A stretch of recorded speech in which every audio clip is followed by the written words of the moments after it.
Hello बच्चों, let's see the question. कह रहा है कि diastereomers are not mirror image of each other. बिल्कुल सही बात है बेटा। तो डाइस्टेरियोमर्स ऐसे कंपाउंड होते हैं बेटा जो ऑप्टिकली एक्टिव होते हैं और एक दूसरे की मिरर इमेज नहीं बनाते हैं। फॉर एग्जांपल मान लीजिए ऐसे कंपाउंड है, ठीक है, यहाँ आर फॉर्म आ रही है, यहाँ एस फॉर्म आ रही है, ये ए लगा दो, मान लो ये बी लगा दिया मैंने, सी डी ई एफ कुछ भी लगा दिया, ठीक है। और एक एक कंपाउंड और बना दो जिसमें उसमें भी दो कायरल सेंटर है, पर यहाँ पे भी आर फॉर्म आ रही है, पर यहाँ क्या हो गई, मेरी आर फॉर्म ही हो गई।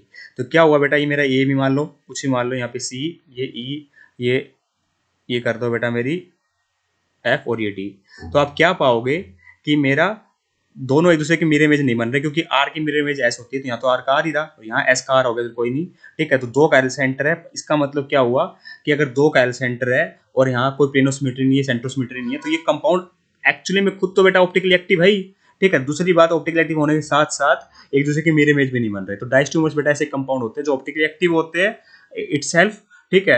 ऑप्टिकल एक्टिव क्यों है, क्योंकि कोई प्लेनोसिमेट्री नहीं है, कोई सेंट्रोसिमेट्री नहीं है, ठीक है, कायल सेंटर्स भी प्रेजेंट है और एक दूसरे की मिरर इमेज भी नहीं बनाते हैं। तो सेशन बिल्कुल सही लिखा हुआ कि डायस्टेरियोमर मिरर इमेज नहीं होते। रीजन कहता है कि डायस्टेरियोमर मे भी, बड़ा सिंगल तो यूज कर लिया बेटा, ये हमेशा ऑप्टिकली एक्टिव होंगे, तो मे भी नहीं, तो इसलिए स्टेटमेंट हमारी इंकरेक्ट होगी। सेशन सही है, रीजन इंकरेक्ट है, तो ऑप्शन नंबर 3 को मैं टिक कर दूंगा। I hope you got the answer. Thank you so much.